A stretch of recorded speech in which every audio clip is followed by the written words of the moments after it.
اعوذ باللہ من الشیطان الرجیم بسم اللہ الرحمن الرحیم۔ کل ہم نے کچھ نصیحتیں پڑھی تھیں، ہے نا؟ حضرت لقمان علیہ السلام نے کی تھیں۔ کس کو کی تھی؟ حضرت لقمان علیہ السلام نے کچھ نصیحتیں کی تھی نا، کس کو کی تھی؟ اپنے بیٹے کو؟ ہاں۔ نصیحتوں میں سے یاد ہے کچھ؟ کیا انہوں نے ایڈوائز کیا تھا اپنے بیٹے کو، کیا کرنا کیا نہ کرنا؟ کہ اللہ تعالیٰ کو شرک نہیں کرنا، پیرنٹس کی رسپیکٹ کرنی ہے اور مدر کی بہت ساری کرنی ہے۔ ہاں، مدر کی زیادہ کرنی ہے۔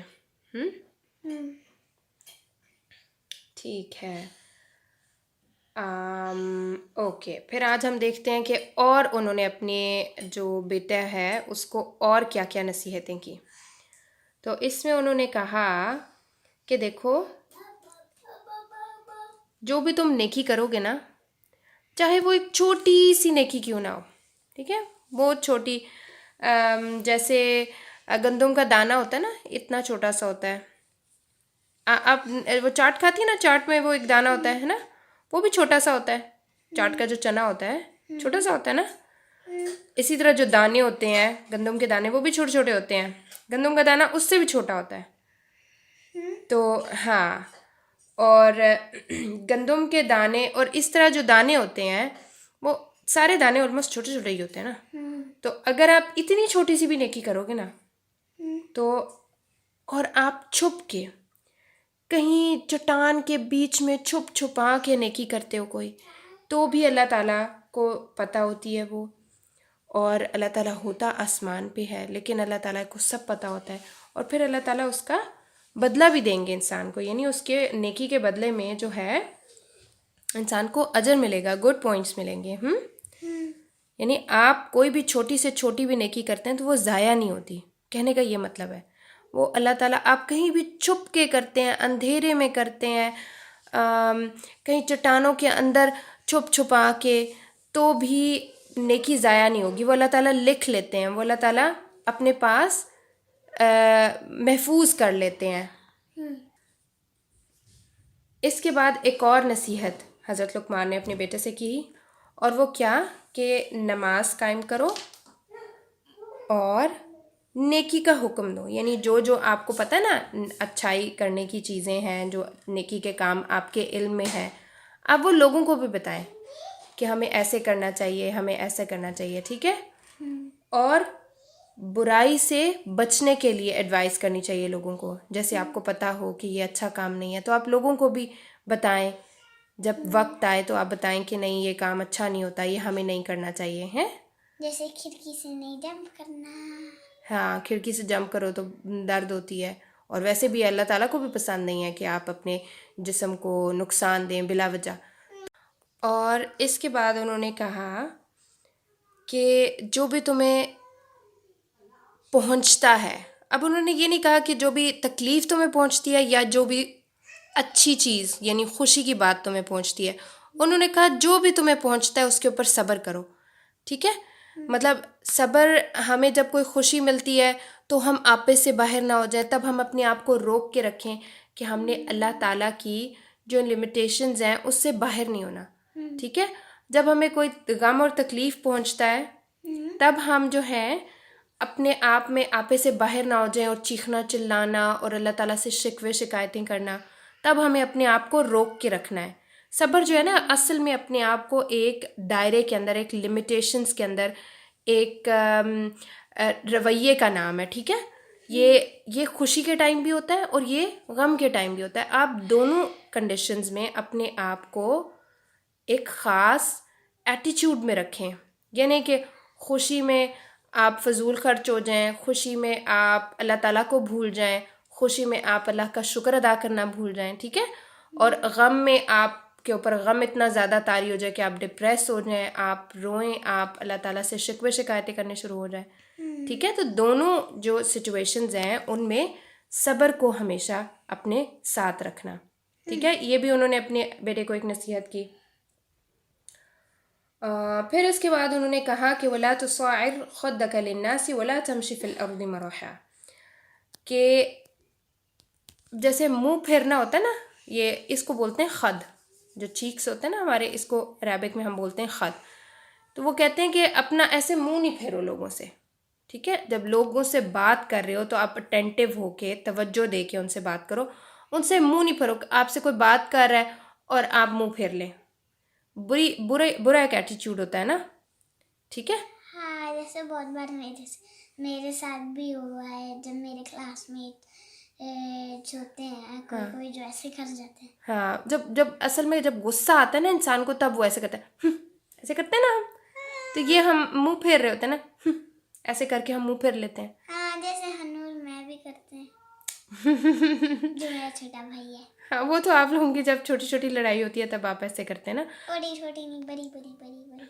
تو ایسے جو ہے ایسا ایٹیچیوڈ نہیں رکھنا کہ جب کوئی بات کر رہا ہو اور آپ اس کی بات نہ سنو اور آپ اس سے منہ پھیر لو.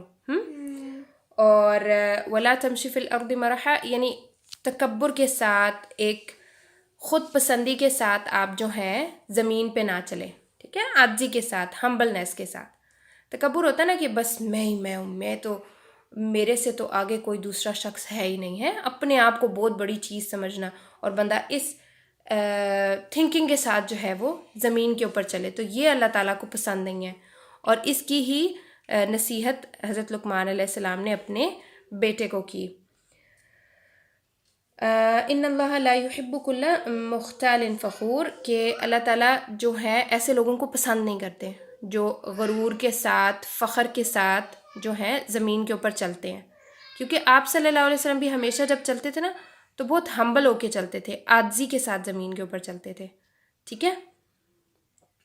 وقصد فی مشیک واغضض من صوتک ان انکر الاصوات لصوت الحمیر. وقصد فی مشیک مطلب کہ آپ اپنی جو چال ہے نا اس کو بہت ہمبل رکھیں، یہ نہیں کہ پاؤں زمین پہ مار مار کے چل رہے ہوں کہ ہماری پاؤں کی آواز آ رہی ہو. اب اکثر ماما آپ کو کہتی ہے نا پاؤں نہ مارے ہیں. اور اب حنزلہ کو بھی کہتے حنزلہ انو تو جب اس کو غصہ آتا ہے تو پھر وہ پاؤں مارتا ہے نا فرش کے اوپر. ہاں بہت مارتا ہے. ہاں تو اب ماما آپ کو یہ بات کہتی ہے نا، تو یہ دیکھیں یہ اللہ تعالیٰ کو بھی بات پسند نہیں ہے کہ ہم پاؤں مار مار کے زمین پہ چلیں کہ ہمارے جو ہے وہ نوائز پیدا ہو رہا ہو. اور ہماری ویسے بھی اسپیشلی ہم کہ ہمارے نیچے اٹلی میں جو ہے نا اوپر نیچے والے گھر ہوتے ہیں، ایک گھر اوپر ہوتا ہے ایک گھر نیچے ہوتا ہے، اور ہم اوپر والے گھر میں اور نیچے لوگ ہیں، تو رات کو تھوڑی زیادہ ڈانٹ پڑ جاتی ہے پاپا سے. ہاں جب پاؤں زور زور سے مار کے چلیں تو پھر نیچے بہت زیادہ آواز آتی ہے نا. بہت بار ہوا ہے. اور وغضض من صوتک، یعنی آواز بھی چیخ چیخ کے بات نہیں کرنی چاہیے، ٹھیک ہے. اپنے آپ کو کنٹرول کرنا چاہیے، اگر غصہ بھی آتا ہے تب بھی چیخ چیخ کے بات نہیں کرنی چاہیے. ان انکر الاصوات لصوت الحمیر، کہ آوازوں میں سب سے بری آواز کس کی آواز ہوتی ہے پتہ ہے؟ گدھے کی. اور ہاں، اور جب گدھا بولتا ہے نا تو بیٹا وہ پورا زور لگا کے بولتا ہے، وہ بہت اونچی آواز میں بولتا ہے. ایون اس کی یہ جو وینز ہیں نا یہ ساری باہر آ جاتی ہیں. اب دیکھو نا جب انسان غصے میں بولتا ہے ایسے ہوتا ہے نا، فیس ریڈ ہو جاتا ہے، وین باہر نکل آتی ہیں، زور لگ رہا ہوتا ہے، ایسے ہوتا ہے نا. تو اس چیز سے وہ منع کر رہے ہیں کہ اس طریقے سے یہ بات کرنے کا طریقہ نہیں ہے. جیسے ڈنکی بھی ایسا کرتا ہے. ہاں تو وہ آگے مثال دے کے سمجھا رہے ہیں نا کہ دیکھو گدھوں کی آواز کسی کو بھی اچھی نہیں لگتی. آپ دیکھیں جب لوگ کاپی بھی کرتے ہیں تو گدھوں کی آواز نہیں اچھی لگتی ہے نا. تو اوکے، یہ تو تھی نصیحتیں حضرت لقمان علیہ السلام کی. کس کو؟ ان کے بیٹے کو. اپنے بیٹے کو انہوں نے نصیحتیں کی. سیرا پہ. ہاں اب ہم چلتے ہیں سیرہ پہ. سیرہ میں کیا تھا کہ ہم دیکھ رہے تھے کہ آپ صلی اللہ علیہ وسلم نے مدینہ ہجرت کی. اب مدینہ میں آپ صلی اللہ علیہ وسلم کو مدینہ کے اندر، یعنی جو ایک کنٹری کے اندر مسائل تھے ان میں کیا تھا کہ ایک تو مکہ سے آنے والے لوگ تھے وہ بے سر و سامان تھے، ان کے پاس کوئی مال کوئی گھر کچھ نہیں تھا. ایک وہ لوگ تھے. ٹکٹ تو ہوگا کیونکہ ٹکٹ کے بغیر تو فلائٹ نہیں ملے گی ان کو. نہیں بیٹا وہاں پہ فلائٹس نہیں تھے نا، میں نے آپ کو بتایا تھا سب پیدل، اونٹنیوں کے اوپر پیدل اس طرح کر کے ہجرت آئے تھے نا. مجھے تو اس کے اوپر فائنینس نہیں لگتی. مجھے تو لگتا ہے اونٹیاں ہوں گی بالکل ٹونٹی کی جیسے